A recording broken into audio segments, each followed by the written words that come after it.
Ça tombe bien, très très bonne transition pour parler maintenant avec notre spécialiste S-Route. C'est monsieur Ekou Paul Arnaud, c'est toujours un plaisir de l'avoir. C'est le premier visage, le premier invité de toutes les émissions de la RTI. Mon Dieu, quelle constance. Quelle constance et puis quel privilège, monsieur, le premier invité en direct sur RTI 1, c'est lui, monsieur Ekou Paul Arnaud, dans le cadre bien sûr d'Info. C'est parti.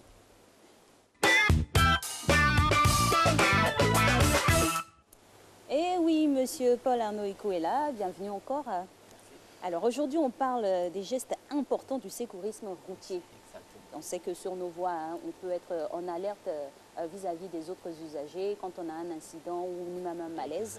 Aujourd'hui, on va parler de comment protéger. La période s'y prête. C'est clair, avec la saison des pluies. La période de la semaine sainte, avec la saison des pluies, avec les événements sur la route. Avec Paquinou qui arrive. Avec Paquinou qui arrive. Alors, première question, qu'est-ce que le secourisme routier et c'est quoi sa particularité? Il n'y a pas de particularité. Le secourisme, c'est l'ensemble des gestes qu'il faut connaître pour apporter les premiers soins, pour assister une victime d'une situation dont l'état de santé est compromis. Donc il n'y a pas de secourisme routier particulièrement, sauf que la situation de conduite va faire apparaître très fréquemment et très régulièrement beaucoup de situations qui vont vous inviter à prendre ou à appliquer les gestes de premier secours. C'est pourquoi on en parle plus en matière routière et que des fois les situations d'accident sont typiques. Les traumatismes vont être typiques, donc on va dire secourisme routier, mais c'est en gros l'ensemble des règles de secourisme appliquées à la situation de conduite routière. Très bien. Alors pourquoi est-il si important de parler de secourisme aux usagers de la route? Oui. La première réponse que je donne, c'est parce que c'est une obligation légale. La grande majorité des usagers du code de la route qui passent le permis sont tenus de connaître les règles essentielles du secourisme routier. L'examen du code impose qu'on maîtrise quelques gestes essentiels. Mais c'est surtout parce que le secourisme routier est une nécessité vitale. C'est-à-dire qu'on s'est rendu compte que c'est très rare qu'en cas d'accident, les professionnels du secours soient là et que les premières personnes à intervenir sont des témoins. Sont des témoins exactement et qui, en ce moment-là, doivent maîtriser les gestes de premier secours. Justement, quels sont les principaux gestes de premier secours, comme on le constate là? Comme on le constate là, exactement. Jacques, on va nous ramener ça dans un instant. Ça donne l'impression que c'est professionnel, mais c'est des gestes qu'on nous apprend depuis l'école primaire. Le protéger, alerter, secourir, c'est des gestes qu'on a vus dès les classes de CM2, le bouche à bouche, le massage cardiaque, la compression. Il y a 3 gestes essentiels. Le premier, c'est protéger. Le deuxième, c'est alerter. Et enfin, secourir. Protéger, ça veut dire quoi? C'est prendre toutes les dispositions pour sécuriser l'accident, pour éviter le suraccident. Donc, pour éviter que la victime subisse un traumatisme plus grave, il faut vraiment baliser la zone d'accident. Pratiquement, concrètement, ça donne quoi lors d'un incident? Sur la route, par exemple, vous arrivez, si vous êtes en voiture, vous allez garer de sorte à ne pas gêner la circulation, à ne pas causer d'autres traumatismes. Vous allez garer, vous allez descendre, vous allez mettre vous allez prendre votre propre triangle de signalisation pour vraiment sécuriser l'environnement.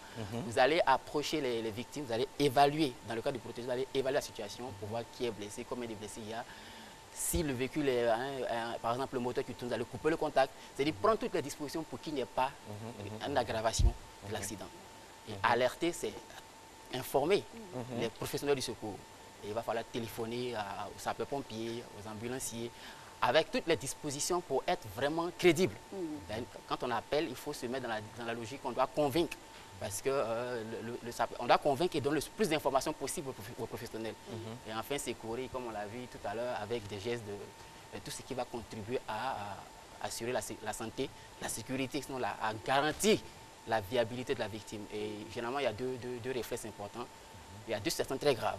Quand en matière d'accident, il y a le risque d'asphyxie et il y a le risque d'hémorragie. Donc, il faut pouvoir reconnaître est-ce que la victime est dans une position consciente ou inconsciente, et puis surtout apporter les premiers soins. On n'est pas des professionnels, c'est juste des gestes basiques, des premiers soins qu'il faut pouvoir apporter. Alors coach routier, quelles sont les erreurs à éviter? Oui, il y a beaucoup d'erreurs, surtout avec le développement des réseaux sociaux, on est devenu plus des photographes que des secouristes. On voit des selfies même avec des accidentés. Et ça même, c'est pathétique parce que des fois, la victime a sa vie privée à conserver. Il faut éviter ça. Et il faut aussi éviter de croire qu'on n'est pas apte à apporter un secours. Ça ne demande pas des réflexes professionnels, c'est juste la motivation ou bien la volonté d'aider la personne qui est en face de soi. Donc, on a tendance à... C'est pas parce qu'une personne ne respire pas qu'elle est forcément décédée, qu'elle est morte. Il faut forcément réagir, il faut l'approcher. Il ne faut pas voler ses affaires, ses effets personnels. Et puis avoir un sang-froid, il ne faut pas être aussi oui, paniqué. Totalement, totalement. Il ne faut pas paniquer parce que vous allez paniquer la victime qui est dans un état traumatologique. C'est vraiment le premier réflexe, il ne faut pas paniquer. C'est pas évident. C'est le plus difficile. C'est vrai que l'accident a une épreuve psychologique assez forte, mais il faut prendre son sang-froid. Comme a dit Alix, le premier réflexe même, c'est de ne pas paniquer. C'est ça qui va communiquer de bonnes énergies. Exactement. Ne pas paniquer, ne pas aussi aller avec des commentaires inutiles. Surtout ne pas commenter l'état d'accident de la victime. Oh, la blessure est grave. Vous allez le traumatiser encore plus. Donc, il ne faut pas paniquer, il ne faut pas l'embêter. Il faut éviter aussi de déplacer la victime parce qu'on pense que comme il est mal couché, il faut éviter de... Et surtout, par exemple, si la victime est un motocycliste qui a son casque, il ne faut même pas le retirer. Il faut éviter de déplacer la victime, il faut éviter de retirer son casque parce qu'on peut aggraver son cas. Il y a des gestes qu'il faut éviter. Il faut aussi éviter de se prendre pour un personnel. Il ne faut pas exagérer. Ce n'est pas parce que la victime serait peut-être belle comme Alice qu'il faut le bouche à bouche immédiatement. Il faut éviter tout ça. Voilà. Mais là, ça devient de l'abus. Hein. Oui, exactement. Il ne faut pas faire les professionnels, il ne faut pas vraiment exagérer. Il faut juste faire les... Le plus important, c'est s'assurer que la victime soit en sécurité jusqu'à ce que les professionnels viennent intervenir. Monsieur Ekou, nous sommes en Côte d'Ivoire, il y a le phénomène de coupeur de route. Il y a des gens aussi qui ne veulent plus aider. Quand il y a un souci, les personnes vont directement. Se mettre même en oui, danger. parce que c'est ça. Alors, est-ce qu'on peut s'abstenir de porter à une victime d'un accident de la route secours, par exemple, si vraiment on est en danger?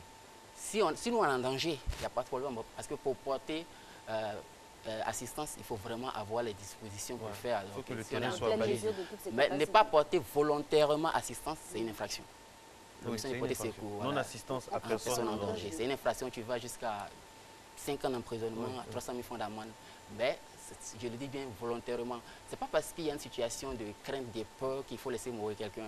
Peut-être que des fois aussi on exagère souvent, on a une psychose, ce n'est pas forcément fondé. Non, on a par exemple des zones où les gens se disent, ah ici, là, il y a des coupeurs de route, tout ça, c'est un peu dangereux. Et quand on voit quelqu'un, on se dit que c'est... Oui, on se dit que c'est un guet-apens. Parce qu'il y a des fois, il y a des gens qui sont ingénieux. Hein. Ils peuvent prendre des vieilles voitures qui sont dans la forêt avec des carcasses et les retourner, faire croire un accident. Et puis, il y a plusieurs personnes qui sont tombées. Quand c'est comme ça, qu'est-ce qu'on fait? Est-ce qu'on va se cacher quelque part pour appeler la sécurité? Qu'est-ce qu'on fait?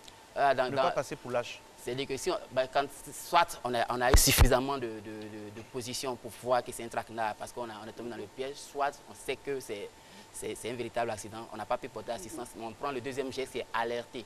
On va pouvoir prévenir et puis dans ce cas-là, on va à la fois prévenir eux, les pompiers et la police. Oui. Parce que la police aussi est un acteur du sécurisme routier. Très bien. Merci beaucoup, Monsieur Ekou. C'est toujours précieux d'avoir vos conseils.